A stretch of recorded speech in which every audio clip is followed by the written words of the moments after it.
बच्चों, कैसे हैं आप?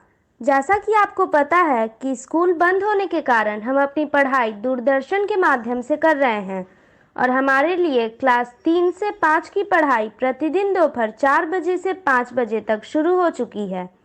हमें क्या करना है कि रोज़ाना समय पर अपनी पेंसिल और कॉपी के साथ मेरा दूरदर्शन मेरा विद्यालय कार्यक्रम में शामिल होना है, जहां हम नई नई चीज़ें सीखेंगे, वह भी मनोरंजक तरीके से। तो तैयार है ना आप सब? तो बच्चों, आज के इस एपिसोड में सबसे पहले हिंदी की कक्षा में फिर खुलेगा कहानियों का खजाना और हम सुनेंगे एक कहानी जिसका नाम है चुलबुल की पूंछ। फिर हम लोग मुहावरों के बारे में जानेंगे।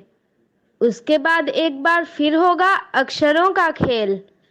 गणित की कक्षा में आज हम लोग सबसे पहले सीखेंगे बिस्किटों के साथ गुणा करना और फिर 4 का पहाड़ा। उसके बाद क्लास 5 के बच्चे भिन्न की पढ़ाई करेंगे। उसके बाद होगी पढ़ाई इंग्लिश की, जिसमें आज हम लोग एक स्टोरी सुनेंगे, नॉटी और नॉट। और अंत में हम लोग चलेंगे पटना का चिड़ियाघर और देखेंगे जू शो। तो चलिए शुरू करते हैं आज की क्लास, थोड़ी सी मस्ती थोड़ी पढ़ाई के साथ।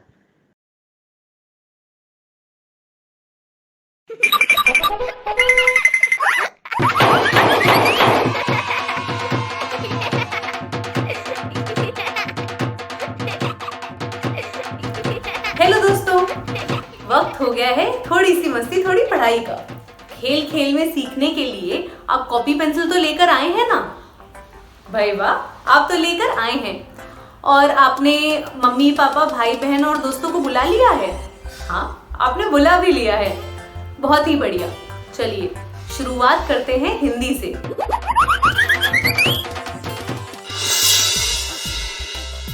हिंदी की एक कहानी सुनेंगे, उसके बाद उसी से संबंधित कुछ खेल भी खेलेंगे। तो आप तैयार हैं? शुरू करते हैं कहानी।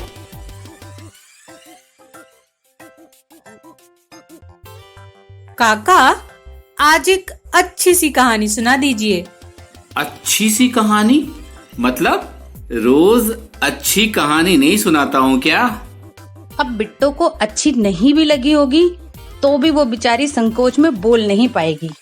अरे नहीं मौसी, मुझे काका की सभी कहानियाँ अच्छी लगती हैं, लेकिन रोज छोटी छोटी कहानियाँ सुनाते हैं काका, तो पता ही नहीं चलता कि कब कहानी शुरू हुई और कब खत्म हो गई। इसीलिए कभी कभी थोड़ी लंबी कहानी सुना दीजिए तो और भी मजा आएगा। अच्छा, ऐसी बात है। तुम्हें लंबी यानी बड़ी कहानी सुननी है। ठीक है, अभी सुनाता हूँ। कहानी का नाम है चुलबुल की पूंछ।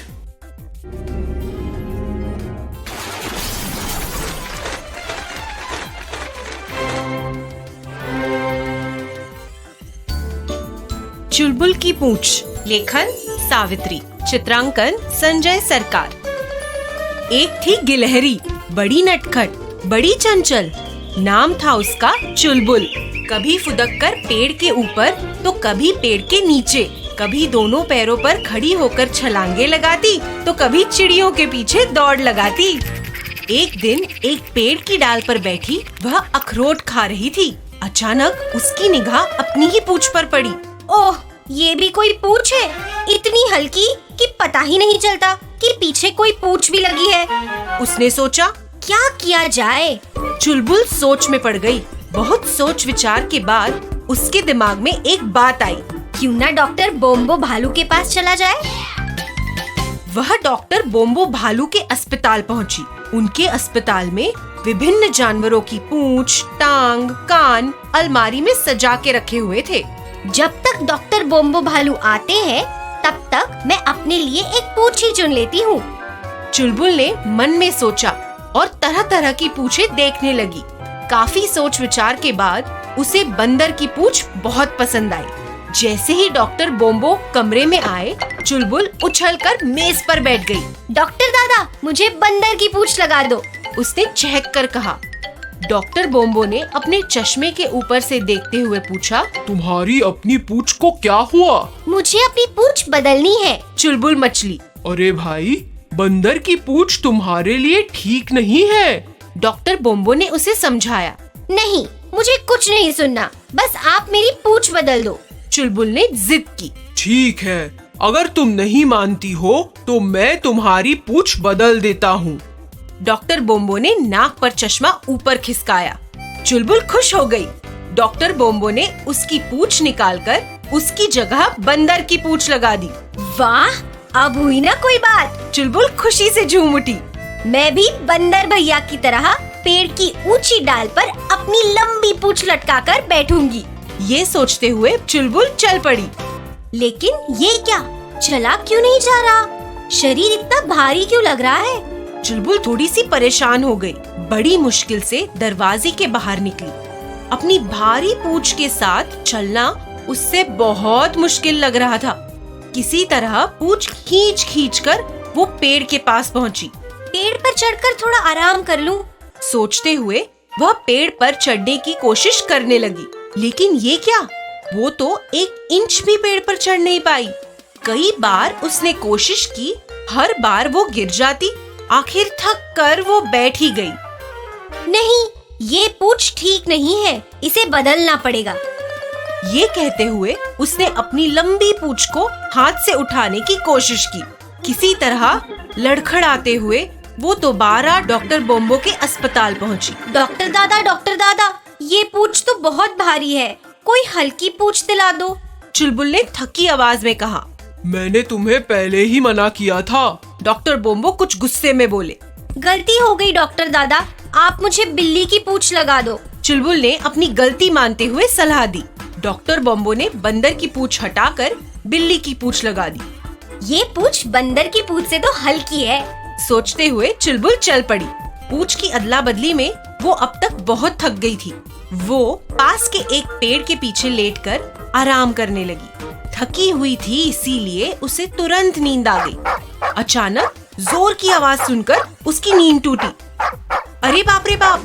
एक बड़ा सा कुत्ता उसकी पूंछ देखकर उसे बिल्ली समझ उसकी ओर दौड़ता चला आ रहा था। चुलबुल भागी। आगे आगे चुलबुल, पीछे पीछे कुत्ता।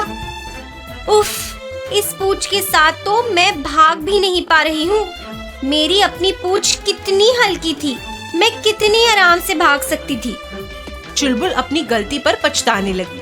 किसी तरह गिरते पड़ते वो फिर से डॉक्टर बोम्बो के अस्पताल पहुंची। डॉक्टर दादा, मुझे बचाओ! चिल्लाती हुई वो अंदर भागी। कुत्ता बाहर ही खड़ा रह गया। भौ भौ की आवाज आती रही। अब क्या हुआ? डॉक्टर बोम्बो ने पूछा। वो कुत्ता मेरे पीछे पड़ गया है। मुझे किसी की पूंछ नहीं चाहिए, आप बस मेरी अपनी पूंछ लगा दो। चुलबुल ने जोर से सिर हिलाते हुए कहा। अब तुम्हें समझ आई है? डॉक्टर बोम्बो मुस्कुराए। बिल्ली की पूंछ निकालकर उन्होंने चुलबुल की पूंछ दोबारा लगा दी। अपनी पूंछ पाते ही चुलबुल ने चैन की सांस ली और खुश होकर घर की ओर चल दी। अब उसे कोई परेशानी नहीं थी।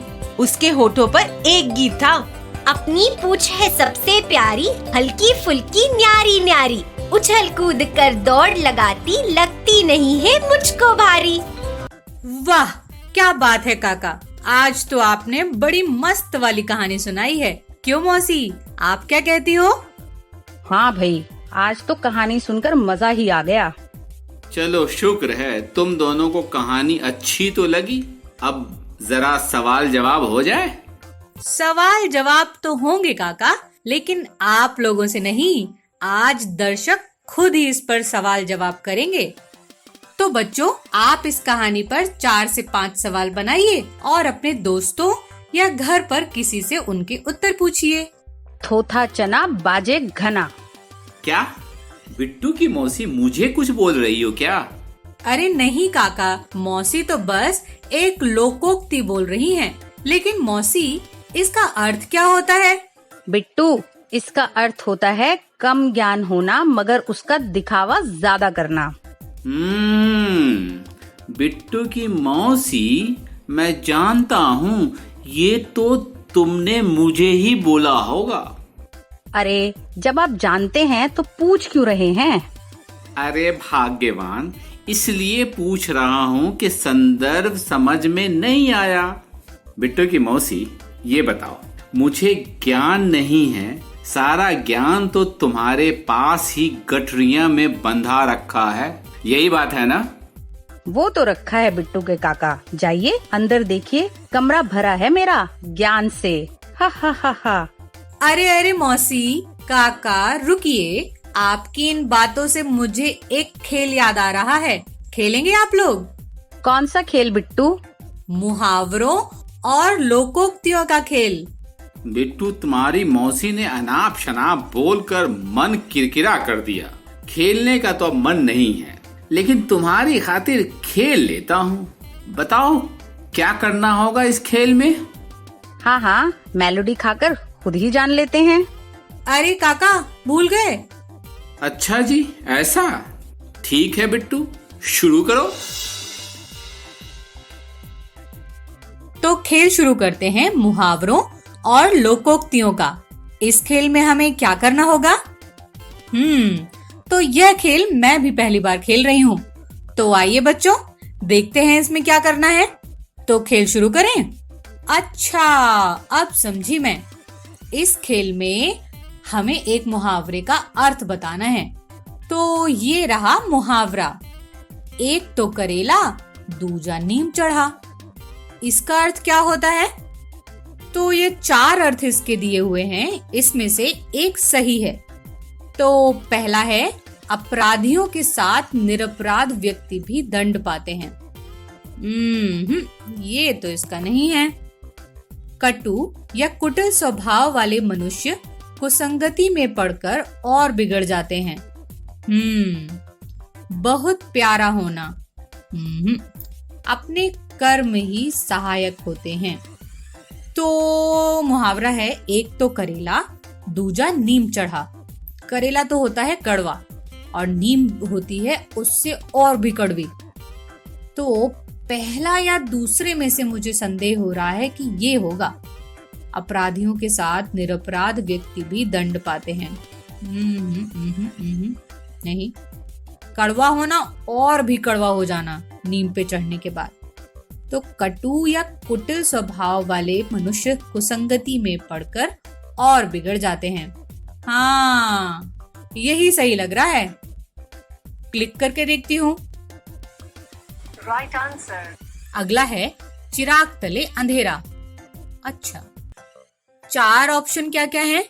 झगड़े को बढ़ावा देना, बहुत प्यारा होना, कोई भी व्यक्ति अपनी चीज को बुरा नहीं कहता, समर्थ व्यक्ति के पास ही दुर्वस्था। चिराग तले अंधेरा, चिराग करता है उजाला, और यदि उसके नीचे ही अंधेरा हो, मतलब जो खुद ही सक्षम हो और उसके पास ही गड़बड़ हो कुछ, तो मुझे लगता है ये इसका उत्तर है। Right answer. हाँ,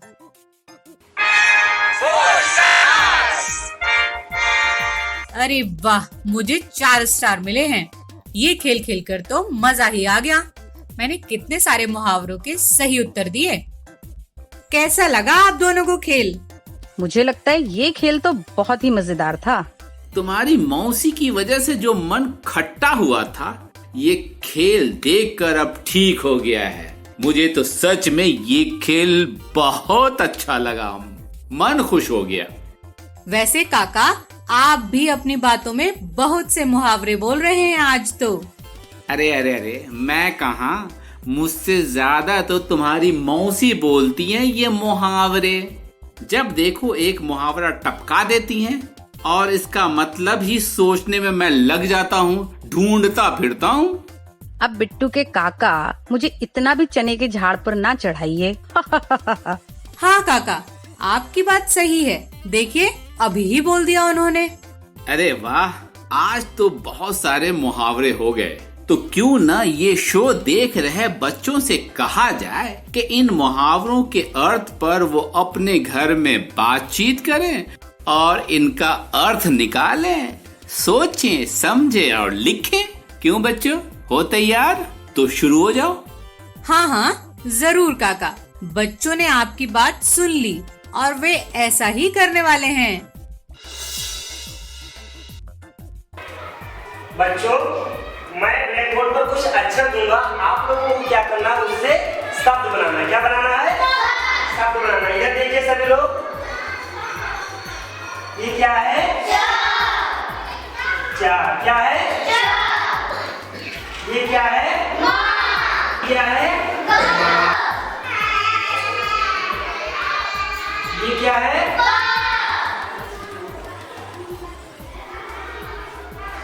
ये क्या है? घा। ये हमारे अक्षर हो गए है ना। अब इसी से हम लोगों को क्या करना है? शब्द बनाने। क्या बनाने हैं? शब्द बनाने। जैसे देखो ये क्या है? ये क्या है? अच्छा, ये क्या लिखा हुआ है? फल। फल क्या होता है? क्या होता है? शाबाश, ताली बजा दीजिए। चलिए, अब आप लोगों को इसी को देख के इसी में से कुछ शब्द बनाने हैं, है ना? चलिए, कौन बनाएगा? चलिए, आप आ जाइएगा।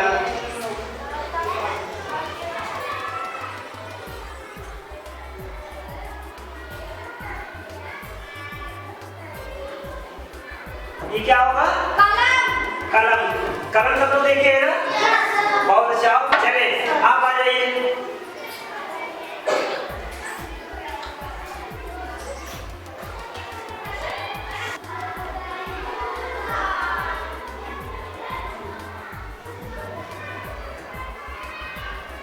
क्या हो गया?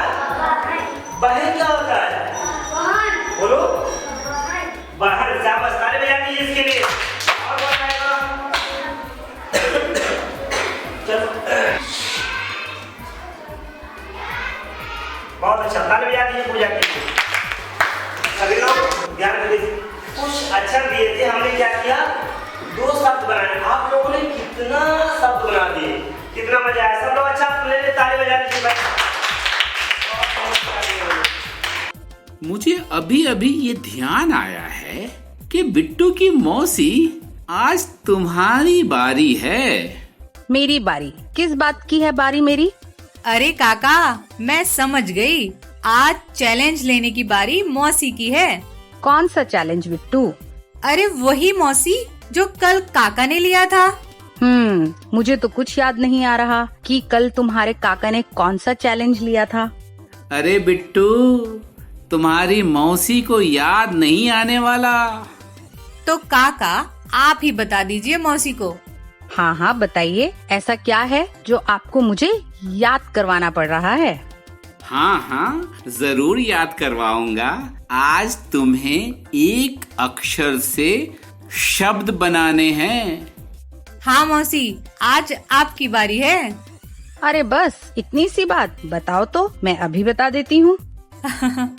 आज तो काका आपसे बदला लेने वाले हैं। जब हम लोग कक्षा 1-2 के लिए एक खेल खेल रहे थे, तब हमने काका को ढ अक्षर दिया था और उन्होंने ढ से बहुत सारे शब्द बताए थे।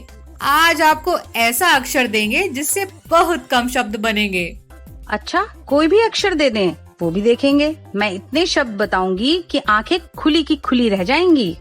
अच्छा, ऐसी बात है तो बताओ अक्षर ठ से बनने वाले शब्द, तो मैं जानूं।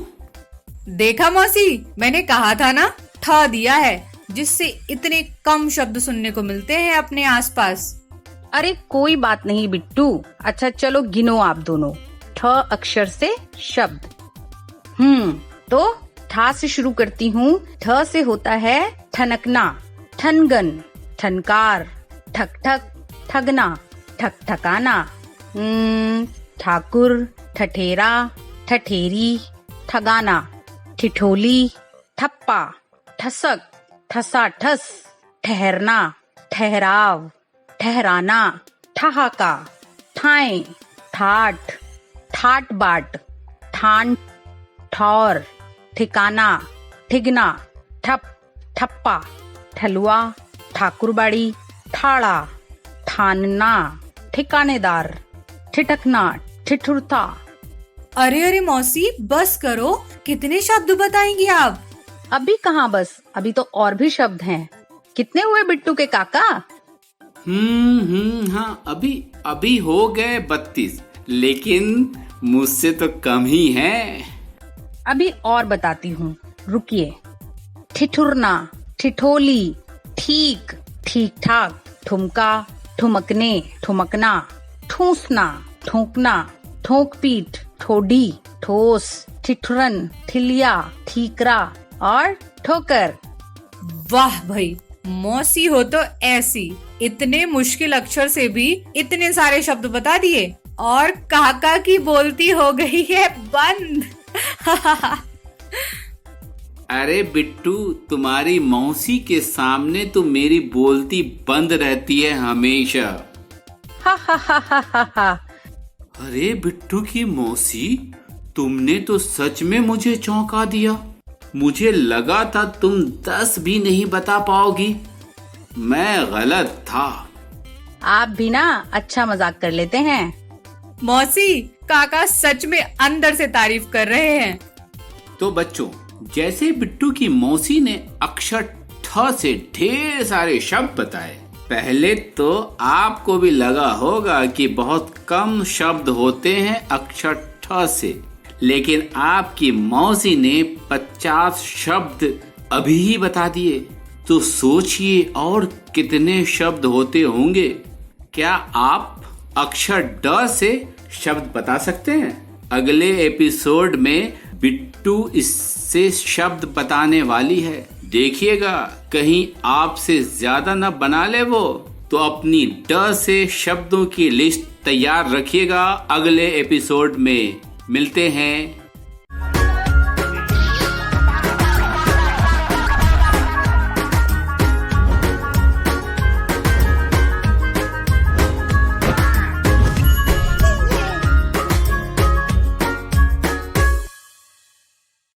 तो दोस्तों, कैसे लगे आपको आज के ये खेल? बड़े मनोरंजक थे ना? हिंदी की बातें तो हो गई, अब हम चलते हैं गणित की ओर। खेल खेल में गणित को आसान करके कुछ नया सीखने की कोशिश करते हैं। कॉपी पेन तैयार रखिए, हम गणित शुरू कर रहे हैं। हेलो बच्चों, कैसे हैं आप? आशा है आप सब बहुत अच्छे होंगे। बिस्कुट कब से नहीं खाया आपने? सबको बहुत पसंद है ना? आज फिर हमारा एक और बिस्कुट का उपयोग का एपिसोड है, जिसमें हम गुणन सीखने वाले हैं। देखिए, इस प्लेट में 10 बिस्कुट हैं। हम 2 बिस्कुट लेंगे और उन्हें एक ढेर में डाल देंगे। देखिए, ये रहा एक बिस्किट और ये दूसरा बिस्किट। तो ये कुल हुए 2 बिस्किट। 2 बिस्किट से हमने एक ढेर बना लिया। अब हमारे पास बिस्किट के 2 ढेर हैं और हर ढेर में 2 बिस्किट हैं। तो हमारे पास कितने होंगे? 1, 2, 3 और ये 4। तो हमारे पास अब 4 बिस्किट हैं। हम यह भी कह सकते हैं कि जब हम 2 बार 2 बिस्कुट ले रहे हैं तो इसका मतलब है कि हम 2 बिस्कुट लेते समय 2 का 2 से गुणा कर रहे हैं, तभी हमें 4 प्राप्त हो रहा है। अब हम प्रत्येक ढेर में 2 बिस्किट लेंगे और ऐसे 3 ढेर बनाएंगे, ठीक है? तो इस प्रकार हमारे पास कुल कितने होंगे? देखिए, ये हुए 2 और 2 से मिले 4 और 4 से बने 6। तो हम कह सकते हैं कि जब हम 3 बार 2-2 बिस्किट लेते हैं तो हम 3 का 2 से क्या करते हैं? गुणा, या 2 का 3 से गुणा करते हैं। इस प्रकार हमें 6 प्राप्त होता है, ठीक है? अब अगर हम 2 बिस्किट के 4 ढेर बना दें, हर ढेर में 2-2 बिस्किट हों, तो कुल कितने हुए? देखिए, ये 2, ये मिलके 4, यहाँ 6 और ये 8। इसका मतलब 2 का जब 4 से गुणा होता है तो 8 प्राप्त होता है। तो हमने क्या सीखा? 2 का एक ढेर बनाया, यानी 2 का 1 से गुणा तो 2। 2 का 2 ढेर, तो 2 से गुणा करने पर 4 और 2 का 3 से गुणा करने पर 6 और इसी प्रकार 4 से गुणा करने पर 8 के बराबर हो जाता है। तो क्या आप बता सकते हैं कि 2 का 5 से गुणा करेंगे तब क्या होगा? जी हाँ, आप बिल्कुल सही हैं। 2 का 5 से गुणा करने पर 10 प्राप्त होगा। तो देखिए, आप इस पैटर्न को देख सकते हैं ना कि हर बार हम एक छोड़ के, मतलब 2-2 की गिनती कर रहे हैं। ठीक है, दूसरे भाग को हम हर बार गिन रहे हैं। तो इसी तरह हम 2 का पहाड़ा भी बना सकते हैं। चलो अब आप 2 का पूरा पहाड़ा बनाओ और अब एक नए उदाहरण पर चलते हैं। इस बार हम 3 में गिनेंगे, ठीक है? तीसरे स्थान को गिनेंगे। तो आइए हम फिर से बिस्कुट की मदद लेते हैं। अब हम ये 2 वाले बिस्किट के ढेर को हटा देते हैं और 3 बिस्कुट का एक ढेर बनाते हैं। ठीक है, ये रहा 3 बिस्किट का पहला ढेर। इस ढेर में कितने बिस्किट हैं? 3 बिस्किट हैं। अब हम 3 बिस्किट के एक और ढेर को बना लेते हैं। यह रहा बिस्कुट का दूसरा ढेर। तो हमारे पास कुल कितने बिस्किट हैं? पहले हमारे पास थे 3 और अब 4, 5, 6। तो 2 ढेर में हमारे पास 6 बिस्किट हैं। ठीक है, इसका मतलब अगर हम 3 को 2 बार लेते हैं या 3 का 2 से गुणा करते हैं तो हमें 6 मिलता है। आइए अब हम 3 बिस्किट के एक और ढेर को बनाते हैं। ये रहा 1, 2, 3। अब हमारे पास प्रत्येक ढेर में 3-3 बिस्किट हैं और ऐसे हमारे पास 3 ढेर हैं। तो हमारे पास कुल कितने बिस्किट हैं? हमारे पास पहले थे 6 और अब हमारे पास होंगे 7, 8 और ये 9। इसका मतलब है कि जब हम 3 बार 3 बिस्किट लेते हैं तो हमें 9 बिस्किट मिलते हैं। तो 3 को 3 से गुणा करने पे 9 मिलता है। आपने देखा होगा कि 3 बार जो पहाड़ा बनाया 3 का, उसमें हम 3 की गिनती कर रहे हैं ना। तो क्या हम 3 की गिनती से एक पहाड़ा बना सकते हैं? आगे उसको जारी रखें। देखिए, 3 का गुणा 1 से करने पर 3, 3 का गुणा 2 से करने पर 6 और 3 का गुणा 3 से करने पे 9। 4 से करने पे क्या मिलेगा? 10, 11, 12, बिल्कुल सही। और 5 से करने पे 15।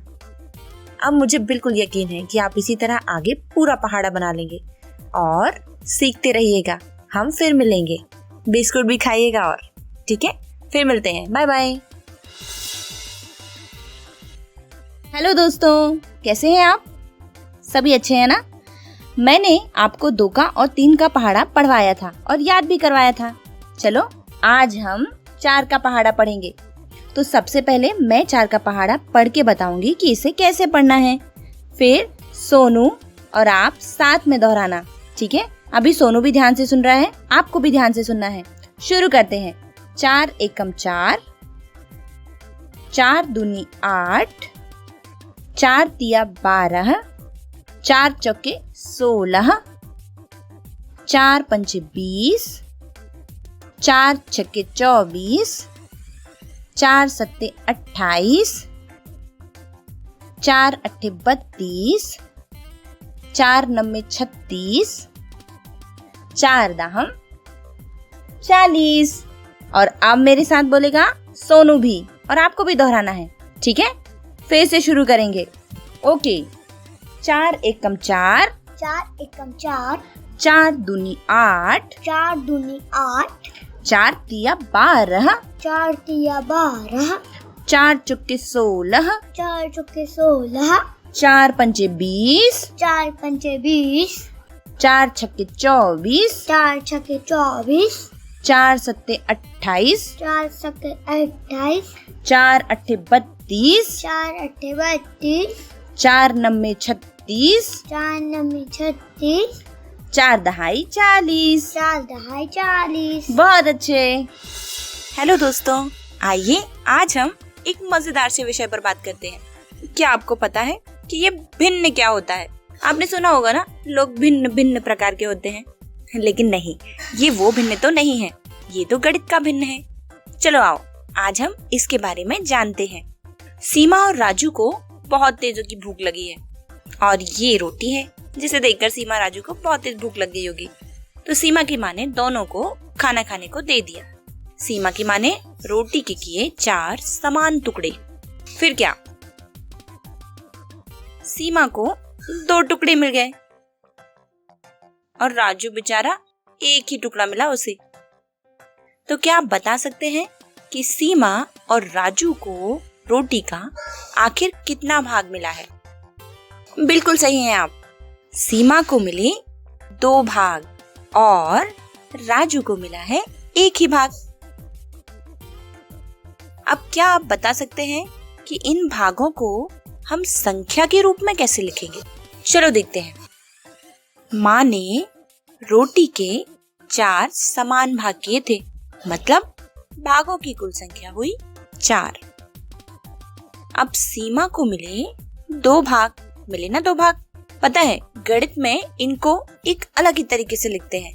कैसा तरीका? जैसे वस्तु के कुल किए हुए भाग को हम रेखा के नीचे लिखते हैं और चुने गए या लिए गए भाग को रेखा के ऊपर लिखा जाता है। मतलब सीमा को मिले रोटी के हिस्से को ऐसे लिखेंगे, रेखा के ऊपर 2 क्योंकि उसको 2 भाग मिले थे, और रेखा के नीचे 4 क्योंकि रोटी के 4 भाग किए थे। रेखा के नीचे लिखी संख्या को हर कहते हैं और रेखा के ऊपर लिखी संख्या को क्या कहते हैं? अंश कहते हैं। और इसे पढ़ते हैं अंश बटा हर। समझ गए? तो सीमा को रोटी के हिस्से को कैसे पढ़ेंगे? 2/4। और राजू को मिले हिस्से को पढ़ेंगे 1/4। बिल्कुल सही।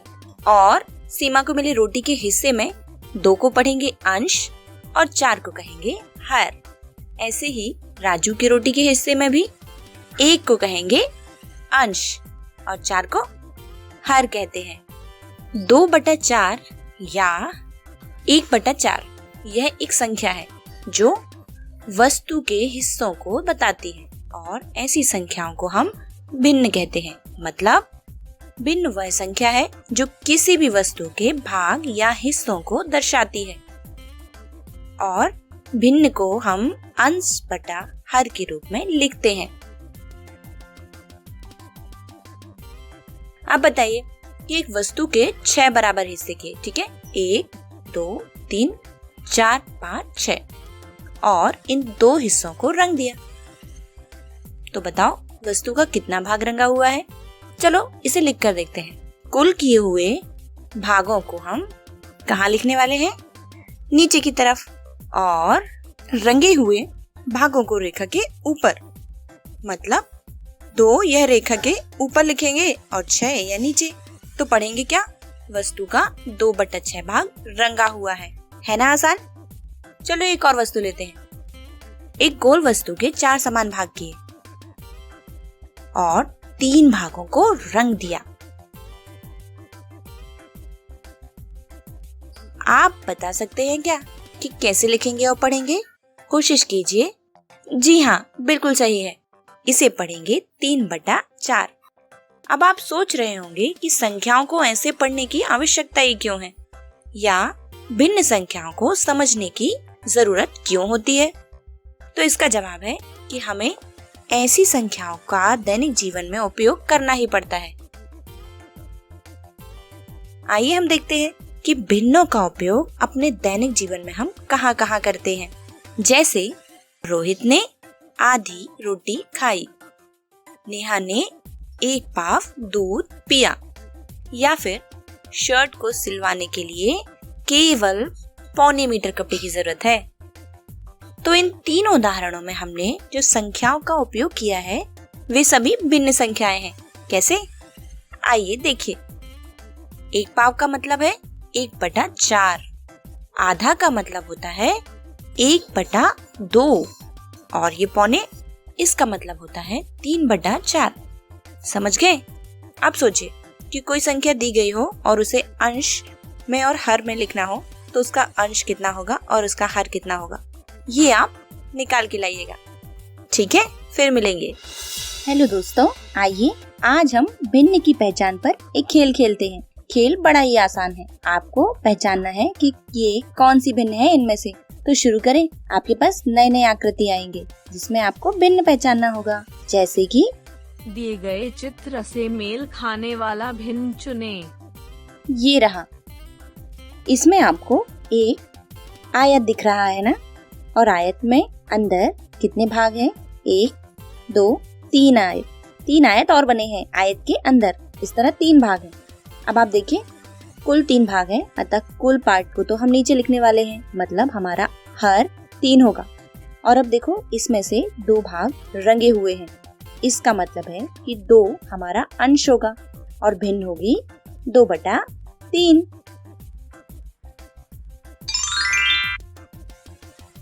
अब इस वृत्त में देखिए, इस वृत्त में कुल 4 भाग हैं, जिनमें से 1 भाग तो बिना रंगा हुआ है और ये 3 भाग रंगे हुए हैं। तो कुल भाग कितने हैं? 4। इसका मतलब हमारा हर 4 है और अंश 1, 2, 3 जो रंगा भाग है वो अंश है। इस तरह भिन्न हुई 3/4। अब देखिए यह फिर से एक आयत है। इस आयत में कुल कितने भाग हैं? 1, 2, 3, 4, 5, जिसमें से 2, 3 भाग तो रंगे हुए हैं, तो 5 कुल भाग हैं, इसलिए हमारा हर है 5। और ये 3 नीले रंग से भरे हैं, तो 3 हुआ अंश और इस तरह भिन्न हुई 3/5।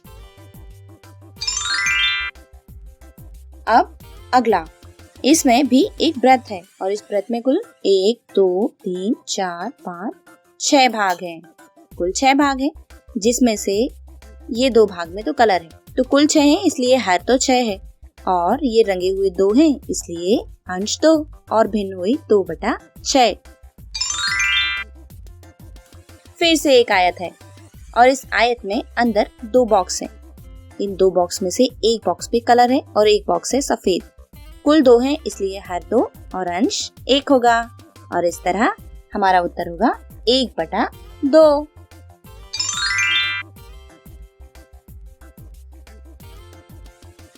अब देखिए इसमें तो बहुत सारे खंड हैं, गिनके देखिए 1, 2, 3, 4, 5, 6, कुल 6 खंड हैं। इसका मतलब है कि 6 भाग हैं, मतलब हमारा हर 6 है और ये 3 गुलाबी रंग से भरे हुए, तो इस तरह ये 3 अंश और भिन्न हुई 3/6। अब इस वृत्त में देखते हैं कि कुल कितने भाग हैं, गिने 1, 2, 3, 4, 5, 6, 7, 8, 9, तो कुल हुए 9, मतलब हमारा हर होगा 9। और देखिए रंगे वाले भाग 1, 2, 3, 4, 5, 6, इस तरह अंश 6 है, तो भिन्न हुई 6/9। अब इसमें देखिए कुल कितने भाग हैं, कुल भाग है 1, 2, 3, 4, 5, 6, 7, 8, 9 और रंगे हुए भाग देखिए एक को छोड़ के सारे रंगे हुए हैं, तो आप ऐसा भी सोच सकते हैं कि एक को छोड़ के 1, 2, 3, 4, 5, 6, 7 और ये 8 भाग रंगे हुए हैं, तो अंश है 8 और हर है 9 और भिन्न होगी 8/9। अगला देखिए, इसमें कुल 3 खंड दिख रहे हैं, इसका मतलब हर तो हमारा 3 है और एक ही भाग रंगा है, तो अंश 1, तो बिल्कुल आसान 1/3 है हमारी भिन्न। अब देखिए इसमें कुल कितने भाग हैं, इस वृत्त में 1, 2, 3, 4, 5, 6, 7, कुल 7 भाग है ना, और रंगे हुए 2, तो इस तरह अंश पे 2 हर पे 7, तो भिन्न हुई 2/7।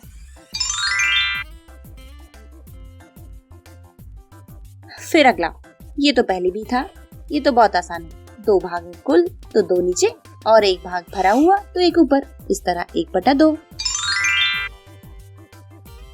अब इसमें देखिए कुल कितने भाग हैं, 1, 2, 3, 4, 5, 6, 7 और ये 8, इस तरह हर पे तो 8 होगा और रंगे हुए भाग कितने हैं, रंगे भाग हैं 2, इसलिए अंश 2 और भिन्न हुई 2/8।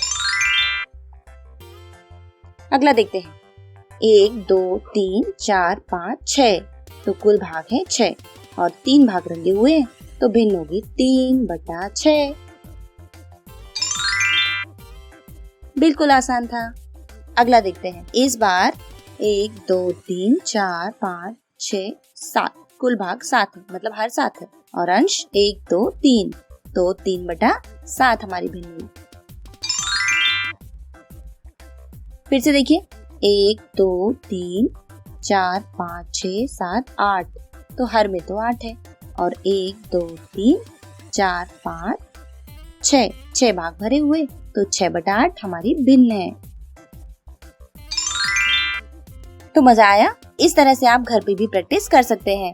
नमस्ते बच्चों, क्या आपको हंसना पसंद है? मुझे भी बहुत पसंद है, बिल्कुल इसी की तरह। इसीलिए आज मैं आप सबके लिए एक अद्भुत कहानी लेके आई हूँ। ये कहानी एक लड़की के बारे में है जिसे हंसना बहुत पसंद है। मैं मिताली सेन गुप्ता, एक ओरेकल स्वयं सेवक हूँ। और क्या आप जानते हैं आज क्या है? आज वर्ल्ड लिटरेसी डे है। वर्ल्ड लिटरेसी डे मतलब विश्व साक्षरता दिवस। ये दिवस हर साल 8 सितंबर को मनाया जाता है। ये दिवस हमें इस बात की याद दिलाता है कि आपके और हमारे जीवन में पढ़ने लिखने का कितना महत्व है। अगर आप पढ़ेंगे लिखेंगे तो आपकी प्रगति होगी, और जब आपकी प्रगति होगी तो देश की प्रगति होगी। इसीलिए एक दिन एक कहानी, इस अभियान के माध्यम से मैं आपके लिए एक कहानी लेके आई हूँ जिसका शीर्षक है लड़की जो हंसती जाए, जिसे लिखा है मीरा गणपति जी ने, जिनके चित्रकार है रूश, और इसका हिंदी में अनुवाद किया है निर्मला शुक्ला जी ने। ये प्रथम बुक्स प्रकाशन की प्रस्तुति है। चलिए अब हम कहानी की ओर बढ़ते हैं। ये कहानी एक लड़की की है जिसका नाम था टी सुंदरी। ये आप ही की तरह पाठशाला जाती थी, और क्या आपको पता है ये कक्षा 4 में पढ़ती थी। एक दिन पाठशाला में उसकी कक्षा में गणित पढ़ाया जा रहा था। तभी एक जोर की विस्फोटक आवाज आई, बम! जो गणित के अध्यापक हैं गुंडप्पा जी, उन्हें झट से पता चल गया ये आवाज कहाँ से आई। उन्होंने तुरंत ही टी सुंदरी की तरफ देख के बोला, सुंदरी जी आप कक्षा के बाहर चले जाइए। सारे बच्चे एकदम से चुप्पी छा गई और सब गंभीर हो गए, और वो सब टी सुंदरी की तरफ देखने लगे। और टी सुंदरी भी डर गई और वो गुंडप्पा अध्यापक से कहने लगी, प्लीज सर, लेकिन सर। और ये कहते कहते ही उसकी हंसी छूट गई, और जब वो हंसने लगी उसे देख के पूरी कक्षा हंसने लग गई। टी सुंदरी हर एक बात पर हंसती थी, उससे अपनी हंसी रोकी ही नहीं जाती थी, ये सबको पता था। और क्या आप जानते हैं कि गुंडप्पा अध्यापक को देखकर टी सुंदरी क्यों हंस रही थी? क्योंकि पिछले हफ्ते जब टी सुंदरी अपने मित्र के साथ उद्यान में खेल रही थी, तब उसके मित्र ने टी सुंदरी से पूछा, सुंदरी क्या तुम एक चुटकुला सुनोगी? सुंदरी ने कहा, हाँ क्यों नहीं, सुनाओ। तो उसके दोस्त ने कहा, अच्छा सुंदरी, क्या तुम जानती हो कि गणित के अध्यापक हमेशा इतने गंभीर क्यों रहते हैं? सुंदरी ने बहुत सोचा पर उसे कुछ समझ न आया, तो उसने अपने मित्र को कहा, मुझे तो नहीं पता, अब तुम ही बता दो। तो उसके मित्र ने कहा, वो हमेशा इसलिए गंभीर रहते हैं क्योंकि उनको इतने सवालों का हल ढूंढना पड़ता है। ये सुनकर सुंदरी ठहाके लगाकर हंसने लगी, और उसने अपनी आंखें मीच ली और खिलखिला उठी। हर एक चुटकुले का कुछ अलग ही असर होता था सुंदरी पे। कभी तो वो चुटकुलों पे ठहाके लगाकर हंसती थी, हा हा हा हा हा हा हा, इस तरह। और कभी वो खिलखिला के हंसती थी, इस तरह। और कभी तो वो एकदम छोटी सी हंसी हंसती थी, इस तरह। और क्या तुम जानते हो, कभी कभी तो वो घटोत्कच की तरह राक्षसी हंसी हंसती थी, हा हा हा हा हा हा, इस तरह। पर एक दिन वो सोचने लगी कि क्या मुझे क्यों इतनी हंसी आती है और किसी बच्चों को इतनी हंसी नहीं आती? क्या ये कोई चिंता का विषय है? अब उसने सोचा कि मुझे कुछ तो करना पड़ेगा इस बारे में। तो उसने बहुत सोचा और उसे एक तरकीब सूझी। उसने सोचा, मैं उन सब चीजों की सूची बनाती हूँ जिसे सुनकर या देखकर मुझे हंसी आती है। और फिर वो सोच सोचकर सूची बनाने लगी। जिस तरह आप चित्र में देख रहे हैं, ये उसकी सूची है। इसे देखकर उसे बड़ी हंसी आती है। जिस तरह मोटा शब्द सुन के उसे बहुत हंसी आती है। अगर कोई केले के छिलके पे फिसल जाए तब भी उसे बहुत हंसी आती है। अब उसने तो ये सूची बना ली और उसने मन में निश्चय कर लिया, अब जब भी मैं ये सुनूंगी मैं कभी नहीं हंसूंगी। अगले दिन वो पाठशाला गई। वो पुस्तकालय में बैठकर एक पुस्तक पढ़ रही थी। अलमारी के पीछे, अलमारी के दूसरे तरफ एक दूसरा बच्चा बैठा था। वो भी पुस्तक पढ़ रहा था। एक अचानक से आवाज आई, बुर्र, इस तरह, और टी सुंदरी ये आवाज को पहचानती थी। ये आवाज उसकी सूची से ही थी ना। और ये सुनकर वो ठहाके लगा के हंसने लगी। जब उसका हंसना हो गया, उसने अपने मन ही मन में सोचा, सूची बनाने का तो कोई लाभ नहीं हुआ, क्योंकि फिर भी मेरी हंसी सूची छूट रही है। अब मैं क्या करूं? तब उसने फिर से बहुत सोचा और उसे एक और तरकीब सूझी। उसने सोचा, मैं अपने बड़े भाई अन्ना के पास जाती हूँ, जो कि एक वैज्ञानिक भी है। वो कोई ना कोई मशीन तो बना ही लेंगे जिससे मेरी हंसी रुक जाए। तो वो अपने भाई के पास गई और अन्ना को उसने अपनी पूरी व्यथा अच्छे से सुनाई। अन्ना, जो अधिकतर हमेशा गंभीर ही रहते हैं, उन्होंने उसकी व्यथा सुनी और उसके बाद वो भी हंसने लगे, जिसे देखकर सुंदरी ने सोचा कि ओ, क्या ये हमारे खानदानी समस्या है कि हम सबको इतनी हंसी आती है और किसी और को नहीं आती। हाँ, ये जरूर हमारी खानदानी समस्या होगी। तो उस पर अन्ना जी बोले, अरे सुंदरी, ऐसी कोई बात नहीं है। अगर कोई चीज हमें मजाकिया लगे, उस पर हंसना तो बड़ा ही स्वाभाविक है। हर कोई हंसता है, कोई ज्यादा हंसता है, कोई कम हंसता है, इसमें कुछ भी गलत बात नहीं है। सच्ची? ऐसे कहा टी सुंदरी ने, क्योंकि आज तक तो सब उसे यही कहते थे, ओहो सुंदरी, तुम तो कितना हंसती हो। इस पर अन्ना जी बोले, हाँ बिल्कुल, इसमें कोई गलत बात नहीं है। बल्कि सुंदरी, तुम जब हंसती हो तुम्हारी सेहत बनती है, क्योंकि हंसने से कोई रसायन होता है जो हमारे खून में जाकर जुड़ जाता है और उससे हमें खुशी का एहसास होता है। ये सोचकर सुंदरी सोच में पड़ गई। तभी उन्होंने, अन्ना जी ने उसे ये भी बताया, अरे सुंदरी, क्या तुम जानती हो, जो हमारे पूर्वज थे, यानी आदि मानव, जब उनके पास कोई भाषा भी नहीं थी एक दूसरे से बात करने के लिए, तब भी वो लोग हंसते थे और हंस के एक दूसरे को बताते थे, यहाँ तो सब कुशल मंगल है, आप भी ठीक ही होंगे। ये सुनकर टी सुंदरी अपनी कल्पनाओं में चली गई। वो सोचने लगी, लंबी दाढ़ी और गदा लिए हुए आदि मानव हंसते हुए कैसे लगेंगे, और फिर से उसकी हंसी छूट गई। और उसके बाद अन्ना जी ने उसे कहा, आदि मानव ही क्यों, आज के जमाने में भी जब हम किसी को पसंद करते हैं या हमें उन्हें कहना होता है कि यहाँ तो सब ठीक है, मैं अच्छा हूँ, तो ये सब तो हम हंस के ही कहते हैं ना। और सिर्फ इंसान ही नहीं, दूसरे प्रजातियों के जीव भी हंसते हैं, जैसे मछलियाँ, डॉल्फिन्स, बंदर, कुत्ता भी हंसता है सुंदरी। ये सुनकर सुंदरी फिर से हंसने लगी। वो अपने पालतू कुत्ते को हंसता हुआ देखकर एक सोच में चली गई और ठहाके लगाकर हंसने लगी। आखिरकार जब उसका हंसना खत्म हुआ, तब अन्ना जी ने सुंदरी को बोला, अरे सुंदरी, क्या तुम जानती हो, तुमने अभी अभी कसरत की है। सुंदरी ने कहा, कसरत कैसे, मैं तो हंस रही थी ना। तो अन्ना जी ने कहा, हाँ सुंदरी, जब तुम हंसती हो तो तुम्हारे गालों की कसरत होती है, उनके हड्डियों पे जो मांसपेशियां होती हैं, उनकी कसरत होती है। तब सुंदरी बोली, अरे वाह, तो मेरे गालों पर डोले बन जाएंगे। उस पर अन्ना जी ने कहा, नहीं नहीं सुंदरी, डोले तो सिर्फ बाहों में ही बनते हैं, लेकिन जब तुम हंसती हो तो तुम्हारे बड़े छोटे जो हड्डियां हैं गालों पर, उसके ऊपर जो मांसपेशियां होती है वो ऊपर और नीचे होती हैं, इसी से हंसने का भाव बनता है। तब टी सुंदरी ने सोचा, अच्छा तो भैया आवाज कहाँ से आती है। उस पर अन्ना जी बोले, जब तुम सांस लेते हो तो हवा तुम्हारे आवाज की नली के द्वारा तुम्हारे फेफड़ों में जाता है, लेकिन जब तुम हंसती हो तो ये हवा रुक जाती है, तभी हा हा हा ऐसी आवाज आती है। इसे सुनकर सुंदरी बहुत ही खुश हो गई।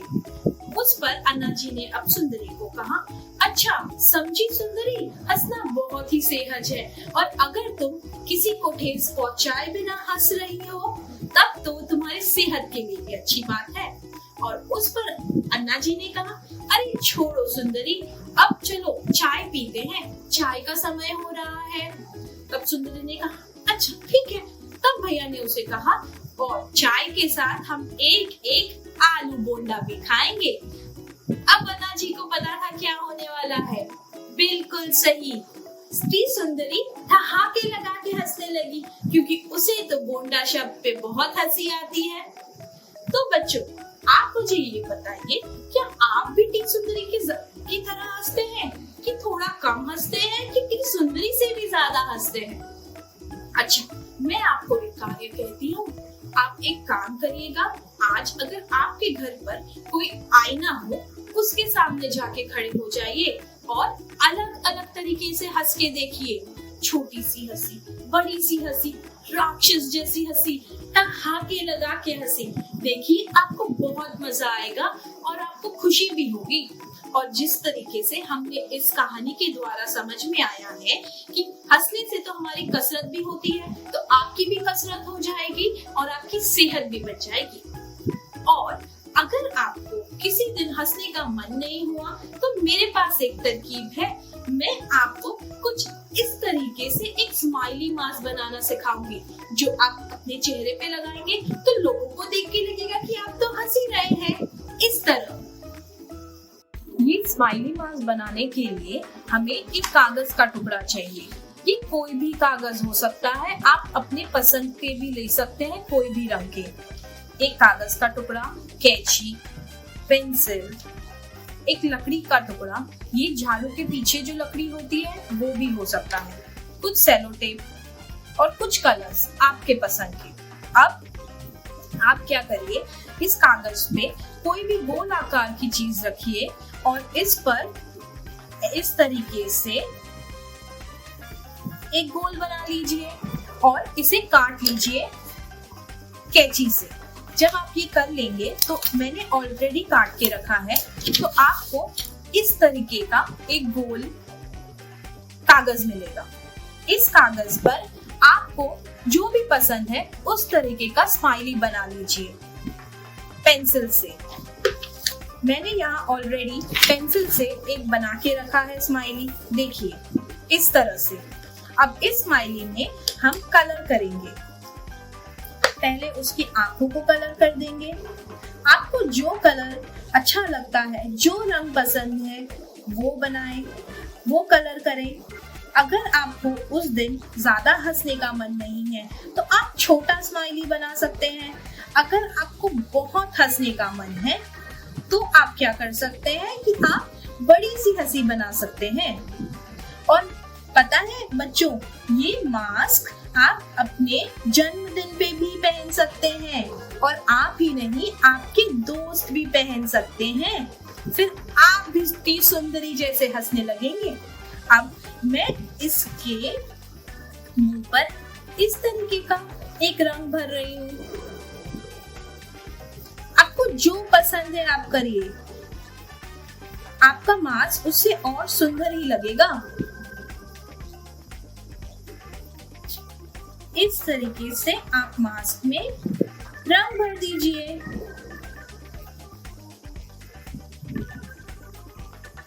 देखिए ये स्माइली किस तरीके से आपको देखकर मुस्कुरा रहा है। और जब आपका स्माइली बन जाए तो इसे पलट दीजिए और एक डंडी ले लीजिए और उस डंडी को इस पर स्टिक कर दीजिए। मेरे पास एक डंडी है, इसे मैं इस तरीके से सेलो टेप से यहाँ पे चिपका रही हूँ।